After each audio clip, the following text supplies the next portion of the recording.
राष्ट्रीय महामार्गावर टोल सुरू, परंतु लाईट बंदमुळे अपघाताची दाट शक्यता. प्रकल्प संचालक आणि महामार्ग दुरुस्ती विभागाचे दुर्लक्ष.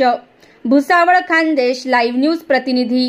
राष्ट्रीय महामार्गाचे चौपदरीकरणाचे काम काही ठिकाणी अपूर्ण असताना तसेच ठराविक महत्त्वाच्या ठिकाणी एकेरी वाहतूक सुरू आहे, परंतु टोल मात्र रात्रंदिवस सुरू असून आता अनेक ठिकाणचे पथदिवे बंद पडल्याने अपघाताची दाट शक्यता निर्माण झाली आहे.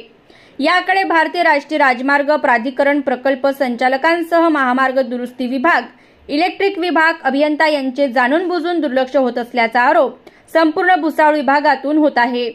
राष्ट्रीय महामार्गावर ज्या ज्या ठिकाणी पूल बांधण्यात आले आहेत त्या पुलावर व सर्व्हिस रोडवर महामार्ग विभागातर्फे पथदिवे बसवण्यात आलेले आहे, परंतु सदरचे पथदिवे हे वेळेवर सुरू केले जात नाही. काही ठिकाणी तर हे लाईट बंद आहेत. नाहाटा कॉलेज पासून तर खालसा ढाब्यापर्यंत पथदिवे बऱ्याच वेळा बंद दिसतात. यामुळे नागरिकांना त्रास होत आहे. वाहनधारकांना तसेच या रस्त्यावर पायी चालणाऱ्यांसह दुचाकी चालवणाऱ्यांना सुद्धा याचा खूप त्रास होत आहे. सध्या नवरात्रीचे दिवस सुरू असून या ठिकाणाहून अनेक नागरिक ये जा करीत असतात, तरी संबंधित विभागाने या ठिकाणी पथदिवे बरोबर वेळेनुसार सुरू करावे आणि जे दिवे बंद आहेत ते तात्काळ सुरू करावे अशी संपूर्ण भुसावळ विभागातून मागणी होत आहे.